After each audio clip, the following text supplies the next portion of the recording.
Yes, good evening to all our listeners on YouTube and on Facebook. This is evening to all our listeners on YouTube. Oh, I'm getting an echo. This is Indaba, the program where knowledge grows, the program of the Emancipation Support Committee of Trinidad and Tobago.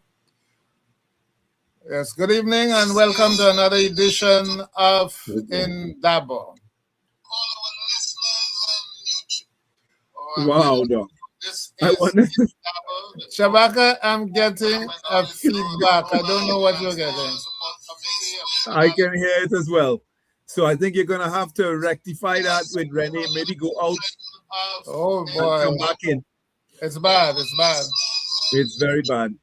Renee, see if you can handle that because it's really bad. I can hear it as well. So I think you're going to have to rectify that with Renee. Maybe go out. Oh, boy. Come back in. It's bad. It's bad. It's very bad. Okay, so I'm going to exit and try to come back. Because it's really bad.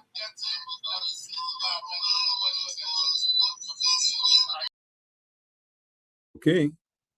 Let's see. I have the stage. Dr. Fergus has left us to rectify the technical issue.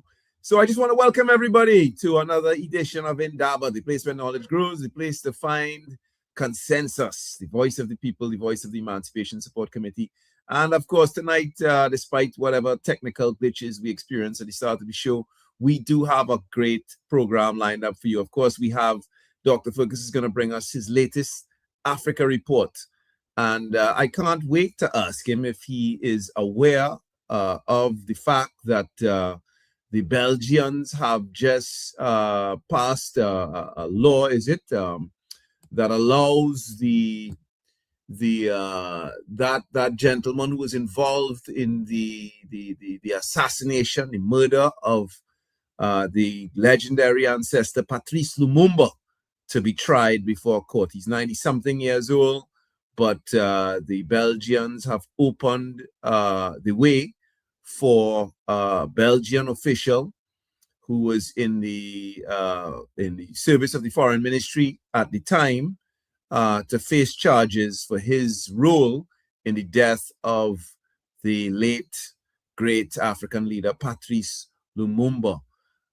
So we want to hear what Dr. Fergus thinks about that when he comes back to join us. And of course, after that, we'll be talking about the topic of the day. And that is the question of how do we treat with violence in our classrooms, the response from our Prime Minister, the Honorable Kamla Persad-Bissessar, the response of the opposition, and the way that people are addressing that issue. And of course, we're going to have some special guests joining us to discuss. So, Dr. Fergus, I've done the introduction. The people are now waiting for... I think the problem was coming from my studio. All right. Well, yeah, the people are now...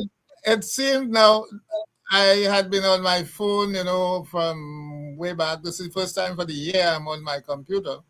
But somehow the phone went on as well. So I think that's where the problem was coming. I don't know how the phone logged in, but the phone logged in. So you had the computer and the phone, and I think that was causing the problem. Indeed. Yeah, so the problem's coming from my end. So to it's get good out, that you got to the bottom of it. So even when I switch off, I was hearing you. So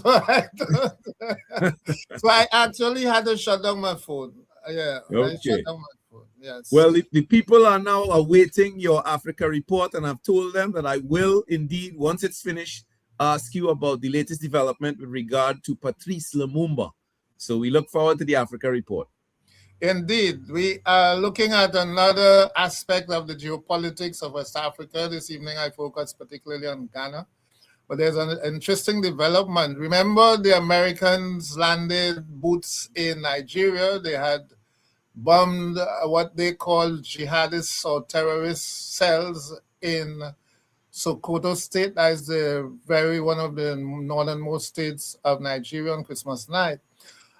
There seems to be now, since then, an exponential increase in jihadist attacks since the Trump intervention. And analysts are saying that it isn't a direct response to the Americans intervening in Nigerian affairs. So things are really, really bad in Nigeria. But the focus of this evening's Africa report is not Nigeria, but Ghana. But of course, the whole of West Africa is affected by these developments. Yes. So Renee, yeah. Things are really bad in Nigeria now, and directly related to the American intervention and the fact that they have soldiers on the ground now. Yeah. One that carries the most weight. Has Ghana now made itself a target? Because if the world believes Ghana helped the United States launch airstrikes against an extremist group in a neighboring country, what would stop that group or its affiliates from retaliating against Ghana? That was the voice of Frontline Africa's YouTuber Peace Solomon. Ghana retains its unique place in the decolonization of the continent.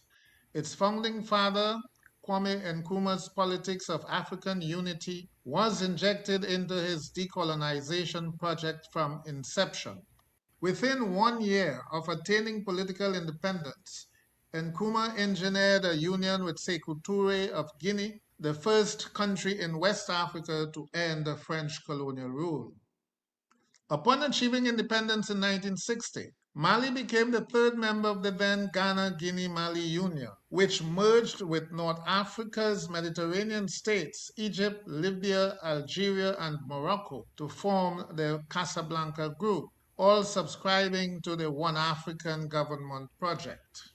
The rest of independent West Africa established the Monrovia Group, which rejected political union in preference for parochial nationalism. The tensions between unionism and nationalism continue to haunt Africa's quest for sovereignty and true independence. This is the current dialectic between the AES and ECOWAS. This week's Africa Report explores the continuing role of Ghana in navigating the complexities of the geopolitics of unionism, nationalism, and the persistence of colonialism in West Africa. Although the focal point of reference is Ghana, the core issue is sovereignty confronting the forces of colonialism and imperialism. My focus on Ghana stemmed from a report in one of my most reliable new media sources that projected Ghana's diplomatic intrigues with the forces of colonialism that are hell-bent on encircling the AES to cripple the revolution. However, other available evidence points to a more nuanced and complex foreign policy without entirely ruling out the YouTuber's concern over encirclement and the crippling of the AES. Last week, Ghana's parliamentary opposition members raised concerns over Ghana's military cooperation with the United States. These concerns were partly grounded in Iran's blistering punishment of countries around the Persian Gulf that allowed the United States military to use their territory to launch attacks on Iran. There are very important questions to be asked. Firstly, what is the framework within which the Ghanaian government collaborated with the United States of America? We are reliably informed and we are reliably guided by the former Minister of Defense, who is on my right-hand side here, that at no stage in the 8 years of the Akufo-Addo administration did the government of Ghana get into any agreement with the United States to have Ghana be used as a base for launching military attacks in other foreign countries. That was an NPP spokesperson accompanied by former Defense Minister Dominic Nitiwul. The concerns of the opposition are overdue and should have been addressed since the 2025 Christmas night missile attack on Sokoto by the US Navy. Government rejects this allegation. The cries of Ghana's opposition, however, should not be dismissed out of hand because many of the jihadist groups operating in West Africa are affiliated to brotherhoods in the Middle East, and some have been linked directly to Iran. Interestingly, what triggered the opposition was a public discussion featuring Ghana's Foreign Minister Samuel Akuzzeto Ablakwa at London's Chatham House, alongside Nigeria's Foreign Minister Yusuf Togar. It was not a sellout session, as many social media outlets claim. For example, in addressing a question on the AES, Ablakwa asserted that France needs a reset to allow its former colonies to enjoy the fruits of sovereignty. This statement aligns with the position of President John Mahama since coming into office. There is a genuine concern in Francophone Africa that their relations with France will have to be reset, and that there's a need for a new approach. In contrast, both ministers defended their position that allowed American military forces to operate in their respective country. Everybody knows that Ghana has a defense cooperation agreement with the US, approved by our parliament, and not only with the US, but with many other strategic partners, including the UK, a number of Gulf states. We do these things in our strategic national interest, and we are also careful to draw the lines. And so there's a red line. We do not accept military bases in our country. And I'm sure that what is happening in the Middle East now vindicates Ghana's position. Although the first Status of Forces Agreement, or SOFA, was signed by the Jerry Rawlings government in 1998, it is still paradoxical that it was the immediate former Defense Minister Nitiwul that signed its more draconian renewal in 2018 under Akufo-Addo's NPP regime. There was public protest to SOFA 2018 before its ratification in the parliament. At the time, the protests were led by the Ghana First Patriotic Front movement, supported by the NDC, the parliamentary opposition party, of which John Mahama was political leader. Indeed, the NDC had walked out of parliament and did not participate in the vote to ratify the agreement. The NPP lost the presidential elections later that year, and the SOFA issue lost public interest, until reawakened by the same NPP, now the opposition party in parliament. Ghana has recently signed bilateral agreements with China and South Korea, but what most complicates West Africa's geopolitical chessboard is Ghana's relationship with Russia and Ukraine that leaves one wondering if Ghana is deliberately playing its most powerful military and economic partners against each other so as not to fall victim to any of them. Ukraine is a bad omen in the AES. Credible evidence links Ukraine to the arming and training of jihadist rebels operating within the AES. In July 2024, a jihadist ambush killed scores of Malian and Russian mercenaries near the Algerian border. Ukraine boasted that it had provided intelligence to the rebels for the successful massacre. In September 2025, at the United Nations General Assembly, Mali accused Ukraine of providing kamikaze drones to the jihadists. On Wednesday, 11 February, Burkina Faso's foreign minister was in Moscow to sign an agreement with Russia described as Agreement on the Foundation of Relations. High on the list of agreements was Sahelian security, including strategies to combat information warfare. A few days later, a major jihadist attack in Burkina Faso killed several Ghanaian tomato traders. Within days, Ghana's Ablakwa was in Ouagadougou to engage in what a senior Ghanaian correspondent described as, quote, a sweeping diplomatic reset, unquote, by signing 7 bilateral agreements. Before the end of February, that's last month, Foreign Minister Ablakwa was in Kyiv, the capital of Ukraine, ostensibly to secure the release of several Ghanaian citizens imprisoned in Ukraine, some of whom were taken prisoners of war while fighting for Russia, allegedly. Other issues were addressed. However, The greater objective of Ablakwa's visit to Kyiv was to begin negotiations for a defense cooperation agreement.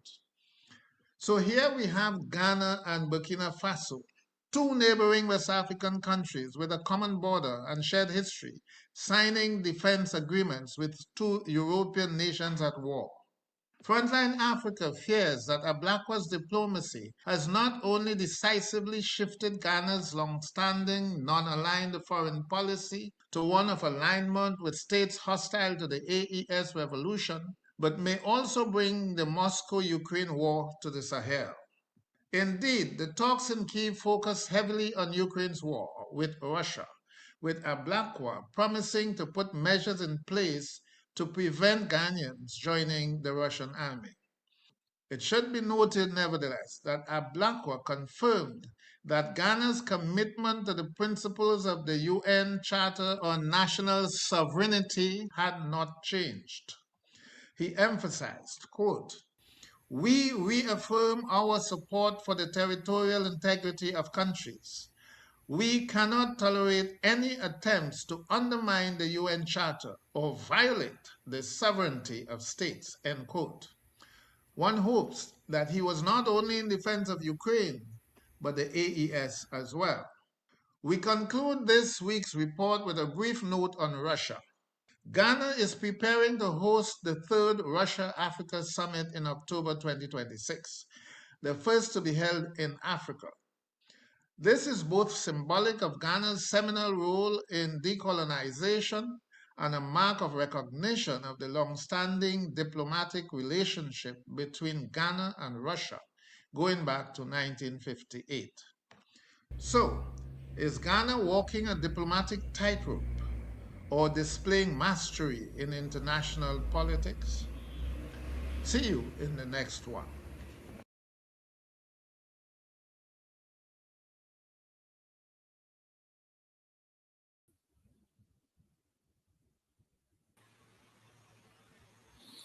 Yes, my brother. So you see how all of the strands are interconnected, although I didn't particularly address the rising crisis in Nigeria, but Ghana is very concerned that a similar thing might happen to them. Because they too host an American presence. They try to play it down on the status of that presence. They call it some logistical strategy that they have there, not a base, but it is a military operation, and they do have drones based at Kotoka Airport, and it comes with all of the rights that Americans assert over those countries where they have this agreement, this SOFA agreement, with all kinds of immunities attached to their presence, and so the soldiers are totally untouchable within the legal framework of the country that they are resident.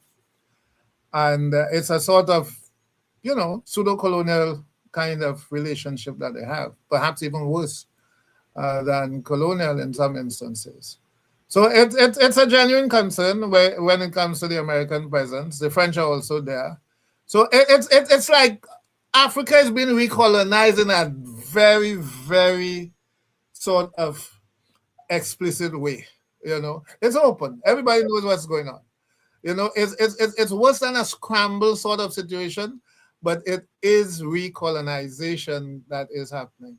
The scramble. Let me just see if we could draw some contrast. In the 1880s, when we talk about historic scramble for Africa, the European nations at the time got together in Berlin, and they carved up the continent like a roasted pig, choosing pieces for, each one choosing their own piece. This seems a little bit, this seems to be more akin to what we saw during the Cold War, when, nations fought their battles, primarily Russia and the United States of America, in proxies in other countries. The conversation that you raised tonight, or the issues that you raised tonight, seem to demonstrate that you have a number of different interests operating in that region. Perhaps the Ukrainians are operating underneath the Americans. Who knows? The But Russians they are have there. their own interests. They have their own interests. Remember, Ukraine, Africa is a significant market for Ukrainian wheat and other products. Huh? So they do have direct interest in an African presence. Yes, and of course, yeah. So it seems like a very, very complex space, and of course, we have to look at it in the context of a wider reassertion of pre-World War II imperialist attitudes in the West, in particular in the United States of America. So it's just a challenging thing to look at. I don't know if there's when you come away from looking at these things so closely, if you can speculate on the trajectory of where you think things are going.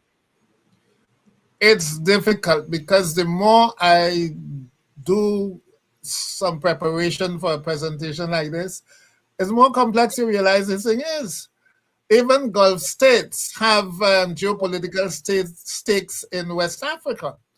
So you find Saudi Arabia has a significant interest in West Africa, and Iran openly. Iran was interested very much in the uranium in Niger.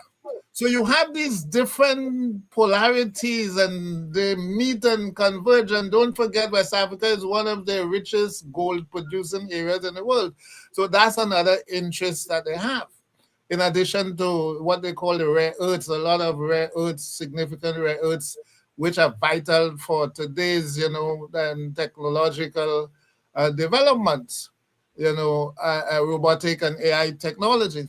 So West Africa, as with the Congo and other places where these minerals are concentrated, will always be sites of intense insecurity because the people who exploit these minerals know that insecurity makes it easier for them to get the materials on the cheap.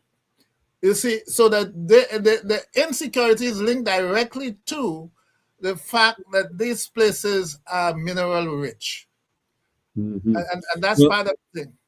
That's part of the in a sense unfortunate situation for Africa.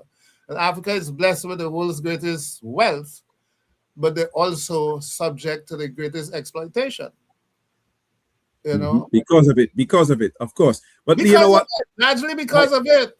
Let for the time being, let us acknowledge that Ghana, in particular, has achieved a great deal of stability and some degree of development, even in this context. And let us hope that will continue, that they will find a way to navigate the current, challenges and the kind of speculation that's taking place around their resources. The covetousness of all the various powers of the world today. Yeah, that's why we say, well, those of us who know that the only hope really is for the success of the AES, the Confederation, to expand really. If the AES can expand and in a real way supersede ECOWAS, then West Africa would be one of the most formidable regions of Africa, and this could become a continental movement. This is what the imperialist capitalist forces are afraid of. Indeed. And that's why, like Cuba had to be kept isolated and under economic stress, because America cannot afford for Cuba to be a successful model in the Americas. They cannot. Right? Because it would mean the end of America's standard, the end of capitalism and their model of democracy. Right? The same thing in Africa. They believe they cannot afford to allow the AES to succeed. And so that encirclement that is happening with the maritime states, and also to some degree from the north, but the north is heavily Islamized. The maritime states are more leaning towards, Western Christianity type of value systems. So the focus is on the maritime states to hem in the AES, and so you find the Americans in northern Nigeria, the French are also in northern Ghana. They are right on the frontiers of those territories. Indeed. Yeah, And Doc, before we go though, because we're going to come back to this subject in the future. Today we understand, or yesterday, the Belgian government, seemed to have passed some kind of legislation which allows its citizens who were involved in particular, one gentleman who was involved in the assassination, murder, death of Patrice Lumumba to be tried in court. Your view, your comments quickly. It's 60 years too late. It's 60 years too late. Yeah, and let me ask you a question though. How much responsibility, before we go, because it's important for our listeners to understand, how much responsibility do the African governments have to take for not pursuing those things in a more rigorous manner? Well, I am not in a position to indict the African governments. Remember, after Lumumba was murdered, the DRC was in turmoil for years, several years. Still is. And that's one of the ways that you keep, the focus diverted away from what might have been, an early pursuit of a case against the CIA and Belgium. It's not only Belgium. The CIA was perhaps even more guilty of the murder than Belgium, but jointly, CIA and Belgium.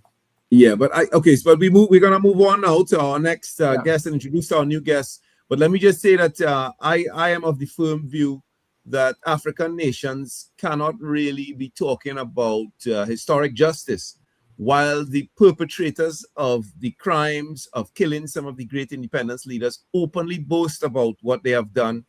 They make movies with documentaries with them discussing what they have done, and they live happily ever after without any repercussions. These things point to a fundamental weakness, not just in terms of the power of the states, but in terms of their thinking. So let's move on to the next subject here. Now we have with us Sister Abena Hartley and Brother Nelshan Phillip. And we're going to be talking now about the controversy coming out of Prime Minister Kamla Persad-Bissessa's comments that children who are involved in violence should be expelled. And perhaps we should let our guests wade in before I share any of my comments on this matter. Let's start with you, Abena. How did you feel when you heard these comments? Good evening, everyone. Let's do a little, before you do that, Shabaka. An introduction. My apologies. Let's give them a brief bio. Please do the honors. Who are we talking to? Yeah. I don't have access to my information. No, because normally I'd be on the phone reading from the computer, but tonight I'm on the computer and the phone. Yes. So, Sister Abena, you introduce yourself. Sure, no problem. Can you hear me clearly? Yes, indeed. Okay, good evening, and thank you for having me. My name is Abena Hartley. I am the current Deputy Mayor of the City of Port of Spain and Councillor for the District of Northern Port of Spain. I am a social worker by training. So in my other roles, the other hats that I wear, I would have previously been a school social worker straight out of university, 2010 to 2019. And then I moved over to the Children's Court as the Children Probation Officer with responsibility for the unit for the Children Court North. There are two children courts in Trinidad, one in Port of Spain and one in Fyzabad. So that's just a little recap. Very, very quick. Yes, Abena, we're happy to have you, particularly from that particular mayor's office in Port of Spain on our program. And of course, all our listeners know why you guys have been doing a great job fixing up the city. Brother Nelshan, let me let you introduce yourself as well. So we don't break that protocol, and then we will start the interview.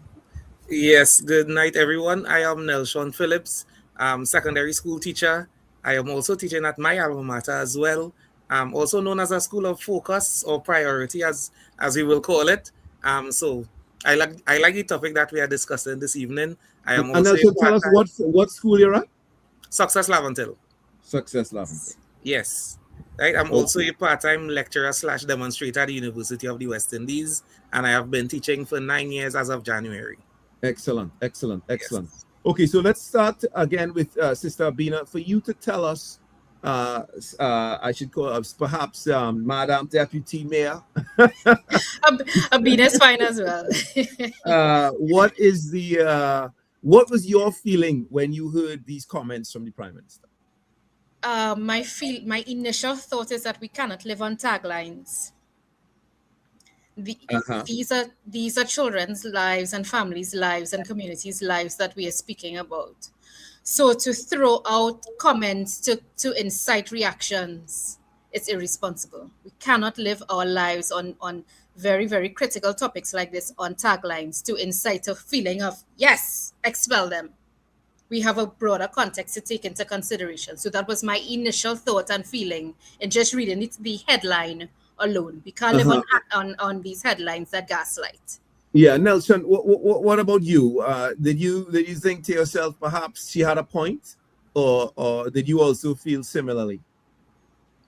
For a little while, what I think the issue is the disconnect between the ministries who make the decisions and the actual secondary schools. So the decisions are being made without any kind of communication with who are actually in the schools and know what the students are going through, what the teachers are going through. So I don't think there was much discussion with anybody or communication before anything was said. So it's a very touchy situation that you just... Yeah, that seems to be the case across governments in Trinidad and Tobago, though, when it comes to matters of education.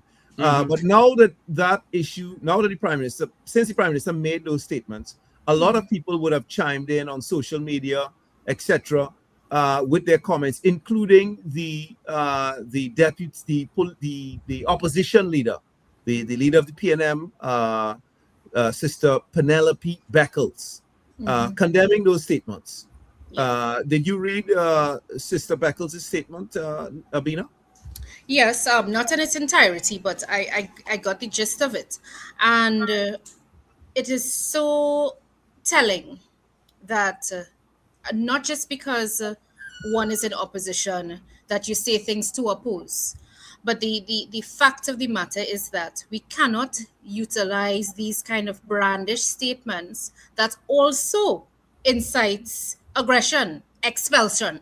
What does that mean? You don't say, I'm going to expel you in a calm voice. Expulsion or expulsion in its term alone speaks to that type of mindset that says, I am outcasting you. You are no longer important. You have done something as a teenager. We've all made mistakes. We understand the teenage mind, and I'm sure we will speak about that later on. But let me quote our opposition leader for the benefit of the audience. She says that that the Prime Minister's statement shows her obvious disconnect with reality and reflects a dangerous lack of understanding of the complex circumstances facing many of our nation's children and families. She says she knows this reality personally. She grew up in Bornav village in a home without electricity and running water. And like many children raised in difficult circumstances, challenges sometimes arose in school, but these circumstances did not define her future. The role of a responsible government is not to discard struggling students, but to guide, support, and rehabilitate them. It is for this reason that the PNM expanded the Student Support Services Division, hiring over 200 more social workers. So she's talking about the role of the PNM and as a different ball game. But let me quote Dr. Rowley now. Back in 2014, Dr. Rowley in 2014, and the headline is, we need special schools for violent children. I don't know if you remember this, but the PNM at that time under Dr. Rowley spoke about adopting a zero tolerance policy to violence in schools and to removing schools. There were three topics. Zero tolerance meant removing those who had misbehaved from the institutions, and also Rowley, the former prime minister, tooled around with the idea of going after parents who had been the parents of these so-called unruly children, in the same way that, and perhaps Dr. Rowley was a little bit more diplomatic in the way that he stated his position, but it seems that there's not much daylight between the position of the current prime minister and the past prime minister. Nelshan, your comments? Yes. As said previously, I believe, and chiming in a little on what Abena said, statements are being made without communicating with the people involved on the ground and doing the groundwork. We definitely need to have a more cohesive sort of bond in dealing with students and the level of violence that we're seeing in schools now. You could look at it from one direction where, okay, the child is a troubled child or they have problems at home, so take them out of school because they continue to give problems. But we are not going to the underlying problems of what is causing them to be the troublemakers that they are, and just trying to get them out of the system. So we're not trying to help them in the system or make them go further in life. Because when you take them out of the system, what next? And that's the thing. Mm-hmm. Yes, go ahead, Abena. Can I chime in here? Yes. So let's say this child, that this imaginary child, no, but there are some real children like this. So this child that Nelshan is speaking about has grown up in an environment with domestic violence, so has not learned conflict management from his or her formative years. Conflict is managed via verbal aggression, physical aggression. That's what I've learned from my home environment, my first set of socialization. However, academically, I'm brilliant. So we remove this child because of behavioral concerns, which is important to address, because we also have to look at the greater good of the school. The school system is there for socialization, education, etc. So we remove this child who has a brilliant mind and has the potential academically from the mainstream schooling system, and we do what with them? Doctor, So go yes, ahead. okay. Go ahead, Abena. Go ahead. Let me finish your point. So just to support the point that it needs to be taken in a context of its whole, and so that separation of just as we learn creative writing and mathematics and quadratics and what have you.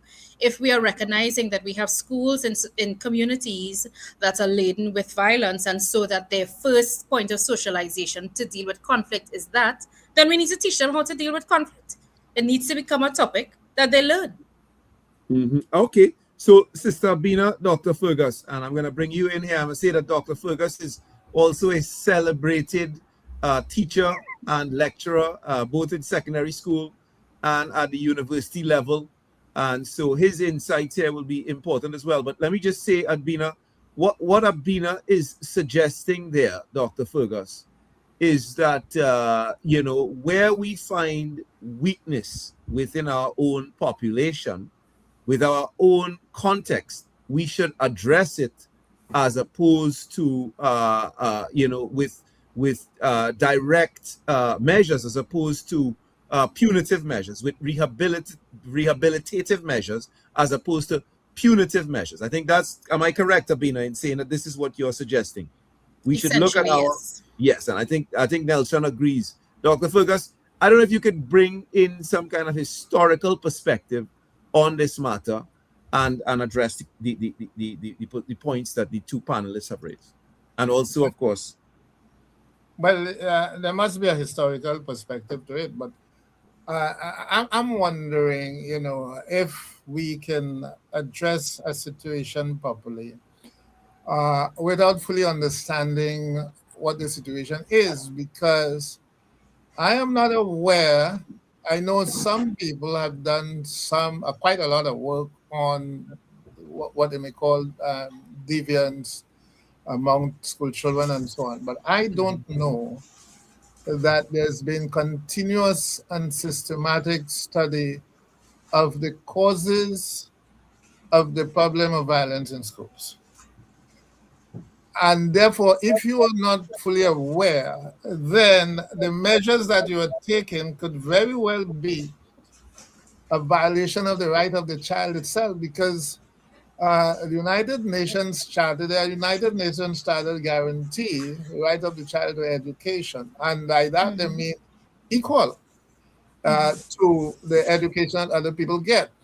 Because what they call, I saw a term used, alternative programs. I wonder what you know. So, and under that alternative thing, you have Milat. You know, I always heard Milat, but I decided, what the devil is Milat? Milat is a military. It's a military informed and system. You know, military-led academic training. What is this? You know, if you have, you know, compulsory recruitment in the military, it should apply across the board. If you are exposing children forcefully to military training, I don't think that would be something that would be justified under a Charter of Rights or even under the Constitution. But can I make a quick, these are some issues that I have. Quick insert here. Thoughts I have. But Abena, I like to say Abena because when I'm in Ghana, Yes. I say Abena, not Abena. So you're a social worker. So could you pin down the problem, whether it is economic, is it a systemic problem, is it a cultural problem that we are confronting? Because even if we say there's a historical aspect to it, and we know that because we come from a history of violence, our history here in this part of the world, we were brought into an environment of violence. And that violence continued beyond slavery into the post-slavery period. The violence continued. The violence was part of the school system itself. Right? Children were exposed to severe violence in the schools. You have removed that element to some extent, as far as I'm aware. And perhaps we need to look at that as well. I'm not an advocate for flogging children, but at one time that was part of the violence in the schools. So the children were not committing violence because the teachers were committing the violence upon the children. So now that that violence has been removed, is it that you remove like a pressure cap and now the thing is out of control? We have not given any serious study to that transition that we made from, you know, this authority, the same authority symbol of slavery, which is the whip. We carry that through the school system until not so long ago. We have removed that, and we find now that the system is out of control because teachers can only control children with a whip in their hand at one time. Now you have to have other means of controlling the children, not just discipline. I don't like the word discipline so much, but you need to exercise control in the school, in the classroom, and of course, there's a certain amount of respect that comes with that. But there's total disrespect in the society as well. So what you have is a situation, I think, in the schools that perhaps reflect the society like in a kind of mirror reflection of the society. So we have to look at this in a multidimensional point of view. Historically, I want to zero in on one factor. And that factor, I believe, is critical in the exercise of authority in the schools. Now, Nation, you come from a school. How many female teachers do you have in your school? Compared to males? 53 female, 13 male. 13 males. And now, 50 to 53 female. 53 females. Mm-hmm. 13 males. Right. Yes. Now, that might even be a good ratio because there are some schools where it is worse. So that is one factor you have. There's a great imbalance in the gender distribution of teachers in the schools, and that also is a continuation of what happens in the home, where you may have absentee or delinquent fathers. So I want to start there by looking at the family and the responsibility or lack of it. By fathers, I want to zero in on fathers because I have I have a perspective on the fighters in schools. I think Indaba the team knows that I have a concern trying to understand why is it mostly girls are the ones, that are the social media fighters, right? But in the home, I think you have a genuine problem in the home I want you guys to address. What responsibility you think the father that is not there, the absentee father, has on the behavioral patterns of children? The children are going to school, and while they may have economic issues and so on, but the parenting issue is a serious one. Fathers that may not even take care of the children, they deny the children. And the government, I think that's where the government can have some input. Instead of expelling the children, I think they should round up those fathers. I think they should round them up. Doc, because a father Doc, before you continue, I want to stop talking. Include in that category, Doc. In my head, but in that category, you have to exclude the fathers who are excluded deliberately from their children's lives. This is a real phenomenon in our society. There are many fathers who want to father, who are willing to father. I know that factor too. Father. So I know that factor too, Shabaka. So perhaps they could address that, because I want to believe that there's an element, but I believe it might be a minority in our situation. All right. So Abena, Nelshan, Dr. Fergus is asking you address that aspect of it for me. Culture of the home and he's concerned absenteeism as fathers is historical. It goes right back to slavery days, when even as Shabaka is saying, where fathers were not even allowed to take care of the children. Honestly, so you go ahead. Sorry, go ahead. No, I'll answer after you. Go ahead now. Okay. I probably talk too much, but I'm just trying to work the thing out in my head. Honestly, from experience by us, surprisingly, it's not really the fathers are the issues. It's mostly the moms, right? Very few times you would see the situation being a missing father or as Mr. Kambon said, purposefully leaving out the father out of the picture. But 80 to 85% of the time by us, it's the female part of the family that is the issue. And I mean, from our area, you gotta elaborate. What do you mean by that? Okay, so I'm trying to put it in nice terms, right? From experience, we have sadly a lot of young parents. Let's start there. So a lot of the parents are their children's friends, right?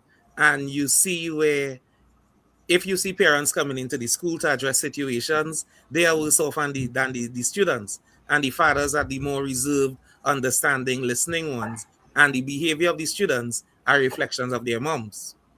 It's most of the time that happens by us. Abena, you shaking your head. Do you agree with Nelshan on this matter? Oh yeah, for sure. Because Doctor spoke about the absentee father, which means that if the households are being female-led, that creates a socioeconomic issue of having to provide, supervise, maintain, parent, and everything that comes with running a household. Coach, especially cook, everything for everything, so that we have these female-led households with women who are high strung because of the amount of responsibility for the children trying to ensure that they are raising them correctly, sending them to school, working 1, 2, 3 jobs, making sure who not running away. It's a lot. So that by the time you get home at the end of the day, night, and or early morning, no parenting has happened. Provision has. Provision of money to get to school. And high emotions. High emotions. So we know that we usually say women are more emotional than men. We both have emotions, but we treat with situations differently. And so that if we have these high-strung households that are now sending our girls out into the school compound or environment, and there's no parenting happening in terms of, because there's no time to talk, there's no time to manage conflict or teach conflict management skills, you're going to get the lashing out, because that's what they learn. Get up, get up. Okay, so Abena, we just lost Abena there temporarily. I hope we don't lose anybody else. We've lost Nelshan. No, we're hearing her fine. I'm not sure if I'm even live Shabaka. at this point in You time. heard me? Yes, we're hearing you. Yes, Abena, continue.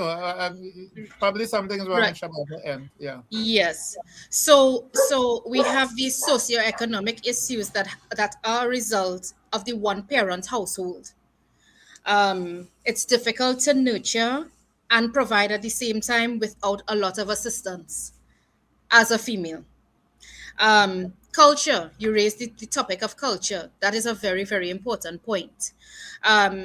In Gonzales, where I am from, there is someone who lives in the community, a single mother and grandmother who they are raising a little boy. And the amount of cuss word that happens every day to get him to, but here's what the cuss word is about. Get up, do your homework, time to eat, time to bathe. So it's right instructions, just delivered the wrong way.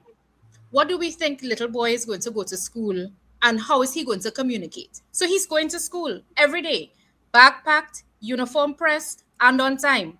But to get him out the door, it is bad word and cuss. So her intentions are good, but I don't think she knows any better. How do we support that parent to parent in a manner that allows this little boy and or little girl to go into school for the right reasons and learn? Okay, so let me just quickly summarize all the revelations that have taken place on this show tonight. First, that the current Prime Minister is not alone. In fact, she follows in the footsteps of the past Prime Minister. So this is not a PNM or UNC issue.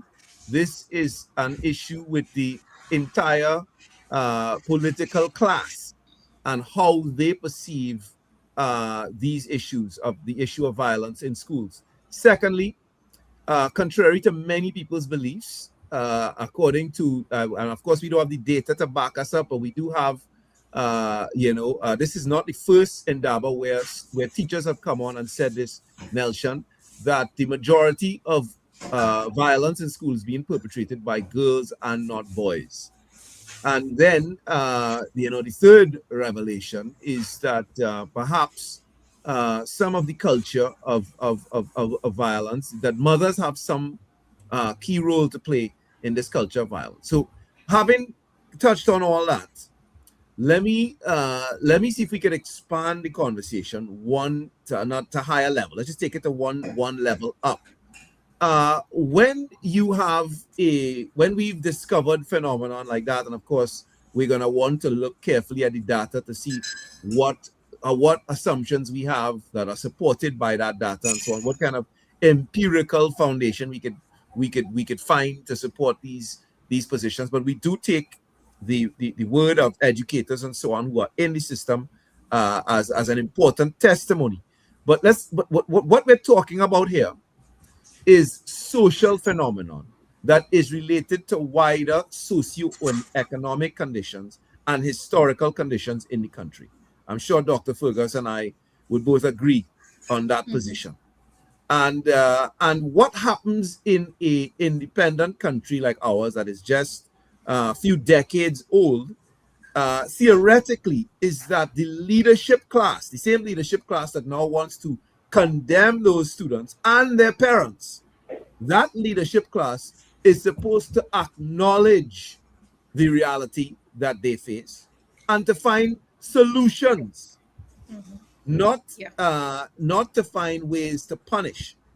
And Correct. and here's the question that I want us to address: how much are these attitudes going back to 2014 with Dr. Keith Rowley? And in fact, I would go one step further and say he would have repeated those kinds of positions a number of times during his president's, his prime ministerialship, his stewardship of the country.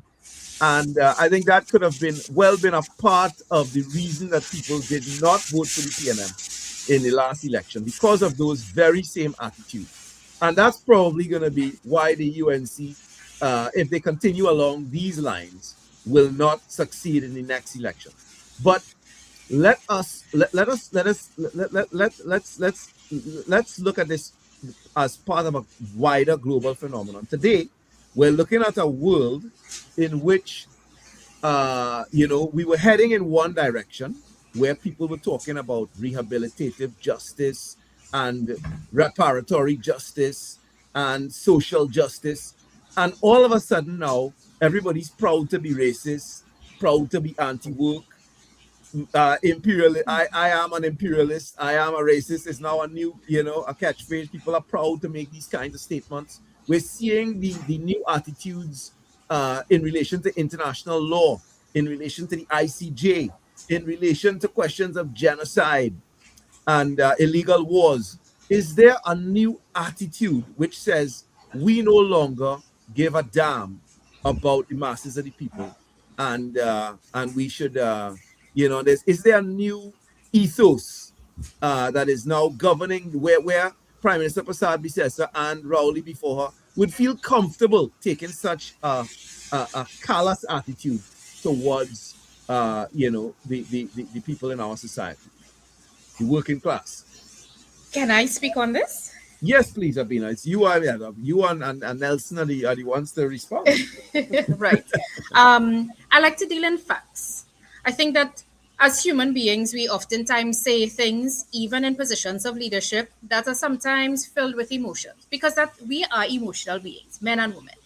But the facts are that even with the statements made by the prior prime minister in relation to treating with violence in schools, there were systems that were put in place.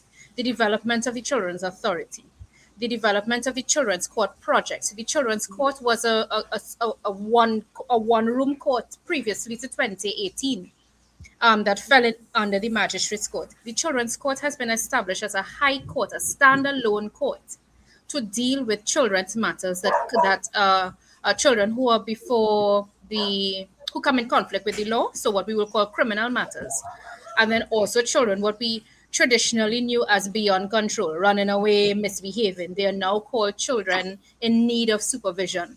So that is a project that was funded and partnered with by the UNDP that transformed from project into the actual establishment of the Children's Court.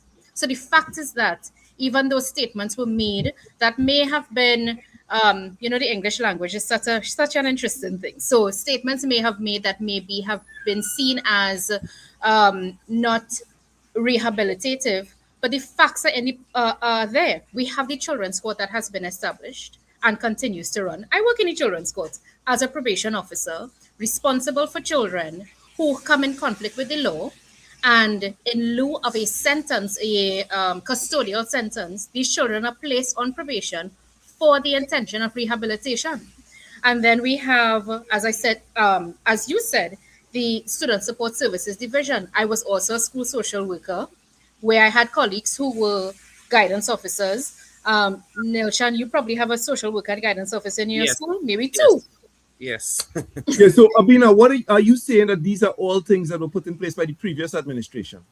I'm saying that even though, so the comments that are being made are very different in that there's nothing following the talk in this instance. So we hear and expel them, but we haven't heard any social nets that have been put in place Yes, address and I assist think these we have, families? yeah, we're in online right now in our chat. We have Saron Prevat Miller, and of course, she was herself an educator. I think she's retired now. And she also wants us to consider Dr. Rowley's idea of special schools with small classes and more positive attention to the students. He said this was also part of his dialogue. And I think that accrues with what you're saying, Abena. Nelshan, do you want to weigh in on this? Yes, adding to what Abena said, we have since 2023 the restorative practitioners who are in the schools now. So we would have had one for the last 3 years. His contract was up and he's back at the school again.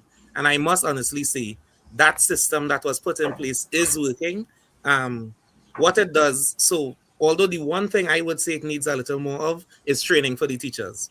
Because I mean, before the system came into place, we would have had a 1-day workshop and then the system happened in school, right? So he has a Yes, whole so room. I think you're doing a great job there, Nelshan, of introducing us to the next segment of the program now. What are the solutions to these issues? And Abena's already talked about some of the things that we have in place. Yes. But I think the listener would be thinking, we have those things, but they haven't done what they're supposed to yet. We're not seeing the kind of drop-off in school violence that we want to see. So what else can be done to move forward? Abena, let's start with you. I would say that education is important, especially for the children.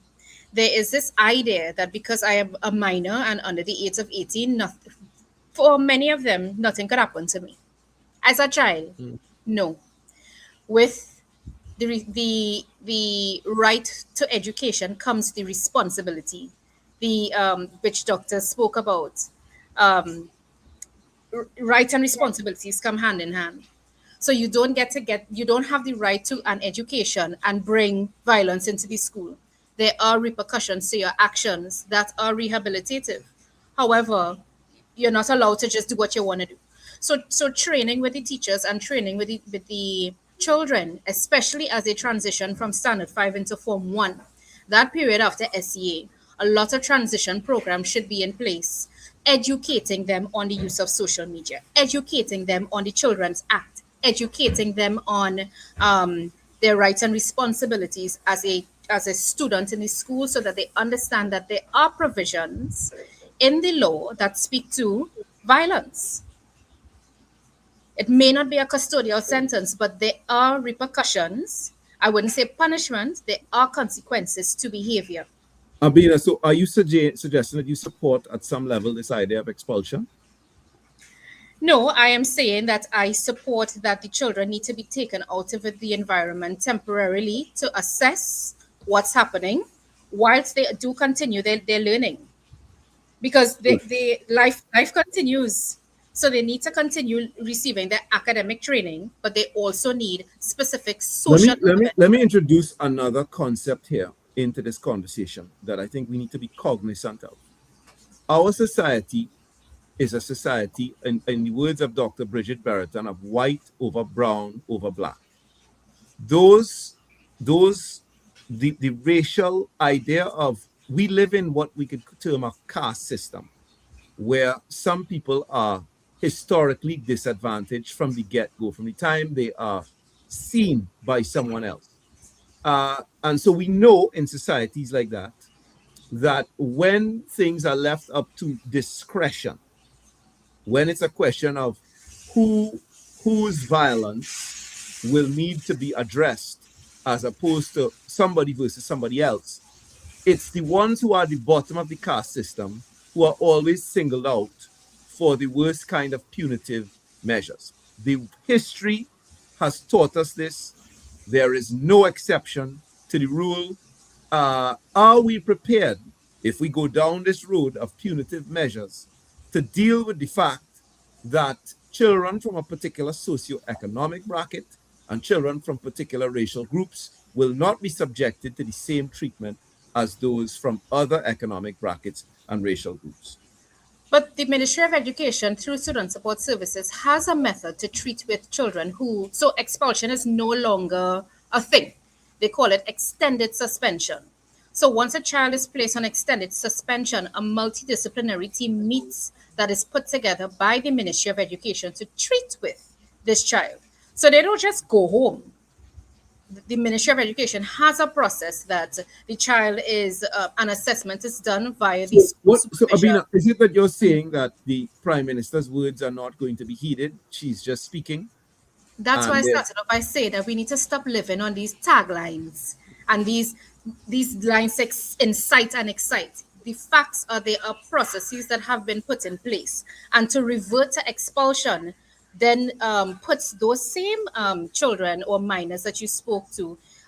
It takes away that opportunity for discussion and consultation, and then further referral, which is in place. Yeah, I would also, let me just say that when a prime minister speaks, when someone with that degree of authority, that position in society speaks, their words reverberate across the society in peculiar ways. And so, if nothing else, if there are no regulation changes, the attitudes of certain teachers and administrators will be hardened.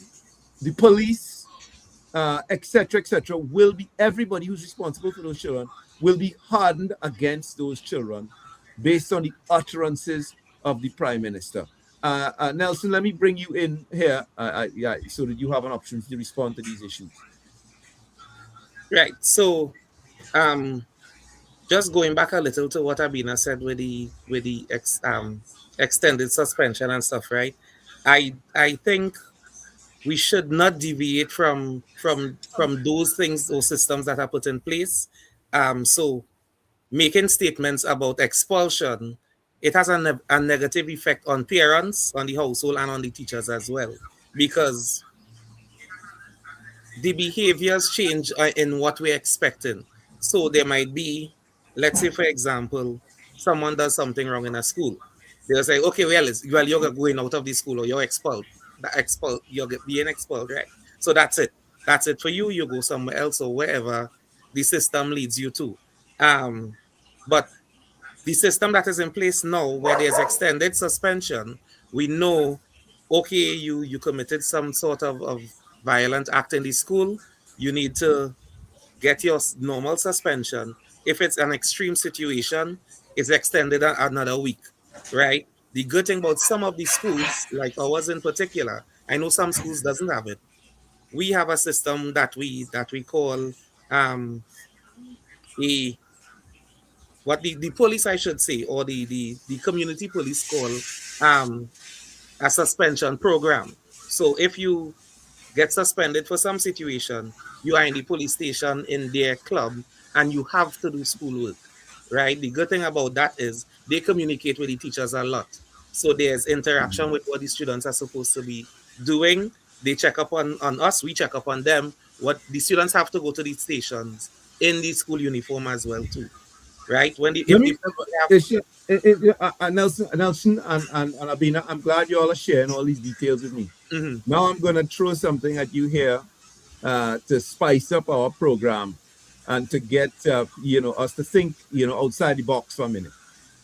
Nelshan, one of the things I've observed in our society is that in the prestige schools, the teachers and administrators have a very clear policy of suppressing the violence that takes place in those schools. To the point where students who are caught filming the violent episodes can be punished as well for doing so. And so the question I would, so the two questions. One, is it that, violence is being policed somewhat differently in more grassroots schools? And that's a question. And that comes with another question. Has there always been a degree of violence among students? And are we looking at it through a different lens today? And I'll give you an example. The word bullying. When I was growing up, we had a lot of bullying, but we didn't call it bullying. And in fact, and I don't want to support the idea of bullying in any way, but how we rationalized the question of bullying, and I was both, I would have seen it from all sides, was that, in some ways, kids, boys in particular, could find themselves becoming tougher and stronger and being more able to deal with the real world by having to experience some degree of adversity, overcome the challenges and adversity. So there was a different attitude, there was a different vocabulary. So there are two questions. One, the question is, has there been a consistent level of violence, and are we seeing it differently now? And two, is there a different set of rules that applies to kids in prestige schools as opposed to those in the schools that are not considered prestige? Before you answer, it's a question I jotted down here just now, Shabaka. So I'm glad you raised it and put it to them. So my question was whether the increase in violence is an illusion, which amongst almost the same thing. Is it really an illusion? And really, in a sense, has been aggravated not through fighting itself or violence, but through social media. And I agree with Shabaka, the violence had always been there. Generally, it was outside school. Now it seemed to be more inside school. But the violence was always there. It was like an after-school kind of extracurricular activity. Let me just speak from personal experience. I went to St. Mary's and Fatima. We had 5 days in our classrooms, and I know that from my own. No, I'm not saying it wasn't in the school. I'm saying it seemed what is filmed now mostly is in school. So you get the sense that you have a lot of in-school misbehavior.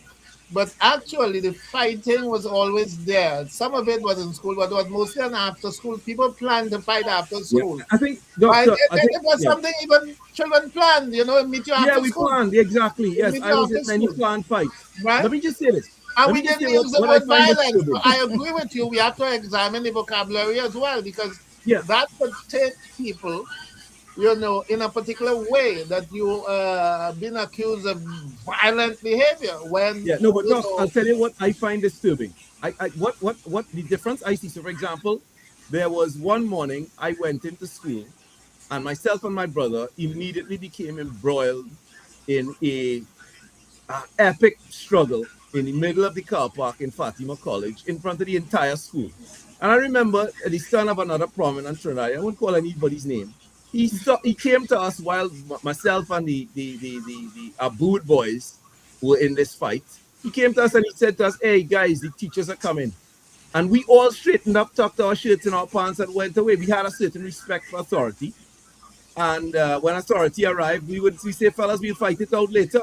We're not going to disrespect any teachers." This is what I'm saying. There was also, and generally, the punishment might have been simply detention. Do they still have detention? It could have been detention after school. Yes, of course. Rather than expulsion, it might have been detention. You serve your detention. Everybody got detention.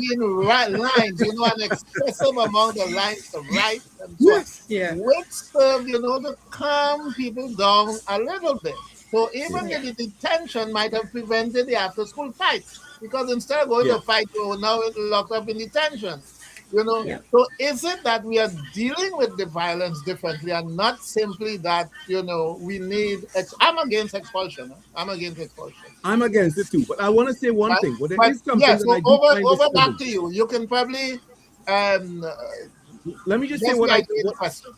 The same line I'm thinking along, that, perhaps it's more an illusion than reality we are dealing with. Yeah, but what I do find disturbing is that the extent of the violence. So, whereas people would have fought before... We have more children in school now, Shabaka. No, not the amount of fights. No, not the amount of fights. The nature of the fight. You had about 5,000 children in secondary schools. There was a sense that over 20,000 intake every year. You're going to have an increase in it's the type. I'm talking about the quality. We're talking about a qualitative issue where children are actually becoming genuinely hurt. I mean, there was bleeding and so on, but there was there was something called an honorable fist fight. Right now, we're seeing knives, maybe. We're seeing, I know of children who got stabbed to other death and all of that, Shabaka. Sometimes we underplay the thing because, as you said, some things didn't make media and all of that. Now everything is media, but Correct. everything is media Okay, now. so But Doc, to me, all aspects of the violence, but what I agree with you that the violence was always there, and therefore we need to consider that as well. Consider the yes, vocabulary, yes, consider even the old ways that this violence was treated compared to this extreme way that the authorities want to treat, and it might really be a class thing indeed. So yeah. yes, Let me. I leave our guests to answer to those points that were raised there by both of them. So Anyone I'm of them? glad that you raised the point of social media, because that was one of the main my first point to answer, that it has become more accessible. So seeing it is, I guess, believing it, because you're correct. We have a culture of picong. That's not unusual, especially in the boys' schools. From way back when up to now, that is, something that we do. So that would be classified as bullying now. But back then, it's all talk, things to toughen you. Now we have everyone with access to media that allows for the showing of these videos. And I'm going to draw two what may seem like two extreme parallels. Dr. Fergus, how many children do you have? If you do have. Hey, Okay. that is a question So you can't ask Dr. Fergus. sorry. Okay. So from when you first started, I from could open when a you school. first, all right, okay. So from when you first started having children, I'm sure the babies were born with their eyes closed. I didn't see that. So okay. So babies are No, what we I'm know. not disputing, but I didn't. I wasn't that close up. All right. So babies generally, from what we know, what we heard from our parents back in the day, babies were born with their eyes closed. We are now seeing babies being born eyes open and ready to start pushing up in terms of the developmental milestones. Look They're at that, meeting look their at that. milestones a lot quicker. They want to start pushing up 2 weeks in, 3 weeks in, 1 month in. That was not, I hear my mother talk about it all the time. There's 7 of us, and now with her grandchildren, she's saying, I don't remember children being like this. Too much So chemical if in the food, man. Chemicals in the so food. so if physically we are in front of our eyes, what is the word? Evolution is Developing taking place. The evolution process is happening before our eyes physically. There are other aspects of our genetic growth and our social being that we need to explore as well. In relation to violence, why is our first instinct to react to violence in such a blasé way? That's not something that was the norm. As Shabaka said, when the But when boys children came grow and up said, on teacher, come in. cartoon, you see, I'm saying we miss a lot of things, A lot of children grow up on cartoons. A lot of parents think cartoons are innocent. Cartoon is one of the most violent type of films you have. You That's right. expose children to cartoon violence where you knock somebody down, they get up and dust themselves, and that kind. Violence is normalized in cartoon entertainment. A lot of And it. you're getting a lot more screen Expose time. A our lot more children. time In is fact, spent. socialize the children. The TV Correct. sometimes is a substitute. Now tablet, phone, all kind of stuff. But at Oh, one yeah. time, the TV was a substitute to parenting. You go and watch the TV while the parent go and do something else. But violence, the cartoon entertainment that very young children are exposed to is like you're saying, born with your eyes open, right? Where as soon as your eyes are open, it's violence that you're exposed to. It must do something to your psyche.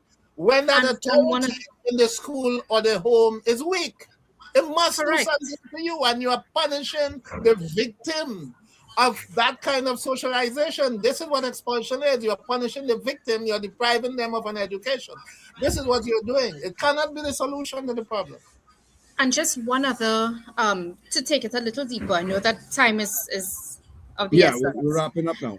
If I am the physical manifestation of my parents, so when they look at me, they could tell this is Joanna and Asha's daughter.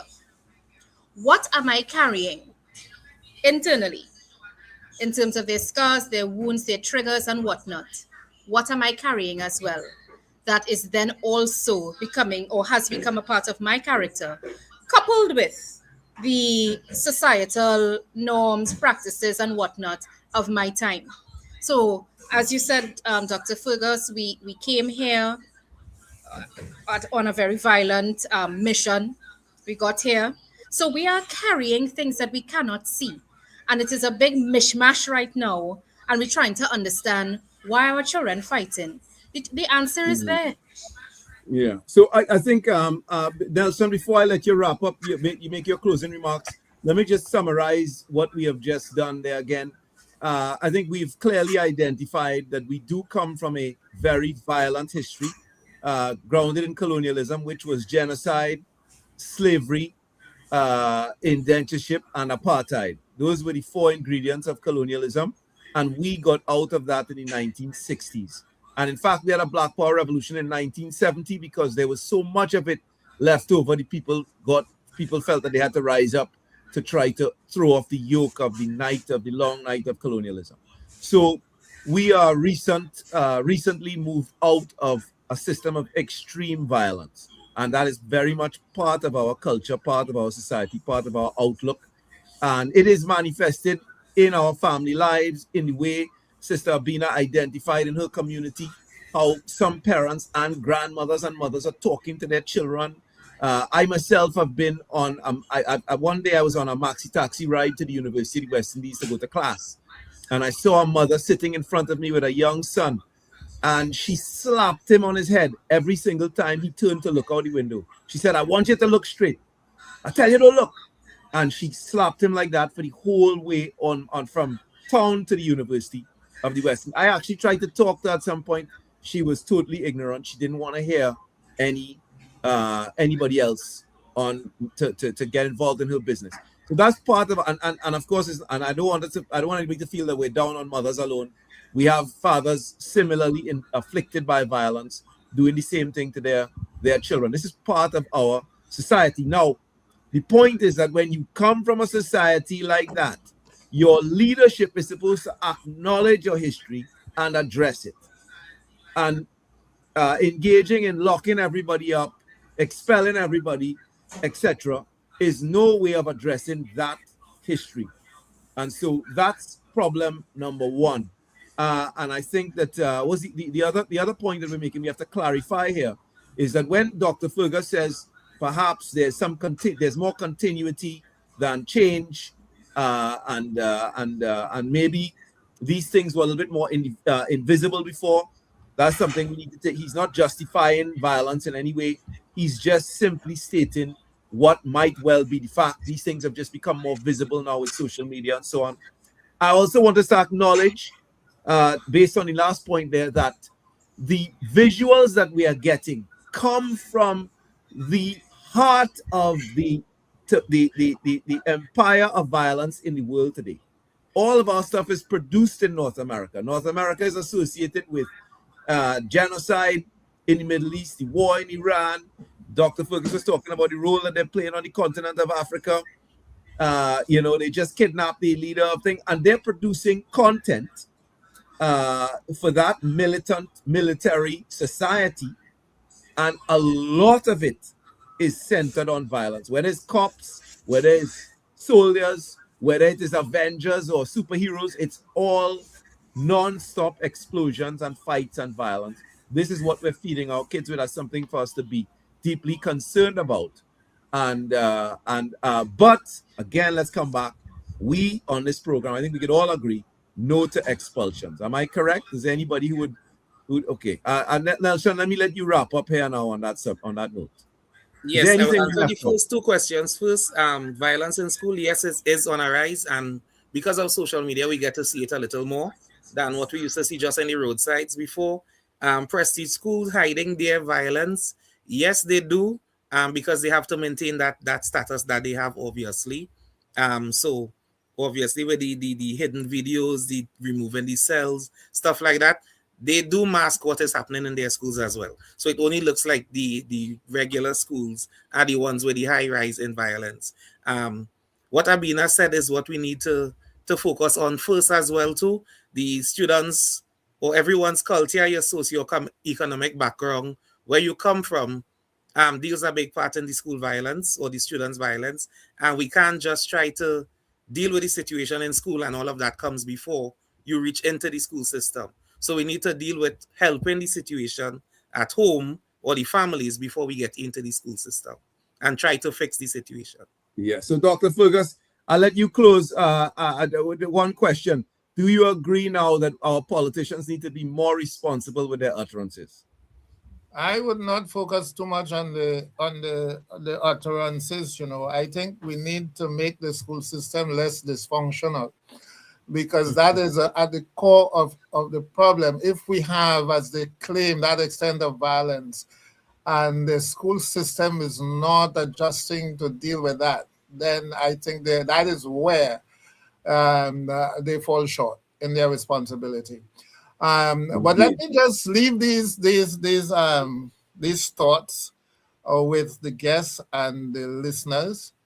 There is a point that we could have gone back instead, not just back in the slavery, but we have a point, because I think we could all agree that the main topic we were supposed to bring into the discussion as well, does the village still have a role to play, quote unquote village, the construct of the village still have a role to play in minimizing the extent of misbehavior, deviance, and so on in the school. I think we ought to have looked into that. I wanted to bring it up when I've not talked about the problem of the single mother, because there's where that extended authority and concern and responsibility come in. Of course, it could be the extended family. I've seen it every now and then, where family members take care of each other's children and so on. That's one aspect of it. So the village is tough now, because what used to be the village is part of the town now, because the village is no longer that isolated from the urban areas. So that could be a problem in locating the place of the village in dealing with these kinds of issues. But one of the things I want to leave you with is the beginning, what I have considered the beginning of part of this deterioration in behavior of children in school. And that was the rise of the shift system. Now, I don't know if Nelshan and Abena are old enough to know that, but the shift system, right, compounded the problem of working mothers, because often mothers left home before the children got ready for school, or sometimes the children left home in the dark, all 4 o'clock. I've seen children on school all 4 o'clock in the morning going for first shift of school, and then for the second shift, those children were out of school for the afternoon shift. They weren't going home. Many of them weren't going home. They were going into arcades, going all over the place. And that lasted for quite some time. I don't think we ever recovered from that. So I think that is a factor we need to consider as well. To what extent did the shift system in the secondary schools either exacerbated or caused that kind of deviance and violent type deviance in the schools? Another thing I want to leave you with that we didn't touch was the leadership. I think Nelshan sort of mentioned it, but the principalship of schools, I think that's a core area we need to focus on. Instead of taking the children out of school and putting them into Milat and all that, maybe we should take the principal out of the school. Right? Because, no. Sometimes we have to be firm on some of these things. We need to re-examine, because one of the big differences between what we call prestige schools and schools for the masses is the principalship. A lot of it is principalship. Leadership. Right? And we need to look at that as well. Many principals really not exercising any authority, any leadership, any sort of imagination in dealing with that kind of problem. That is just like, you go into an office and sit down and do some paperwork and so on.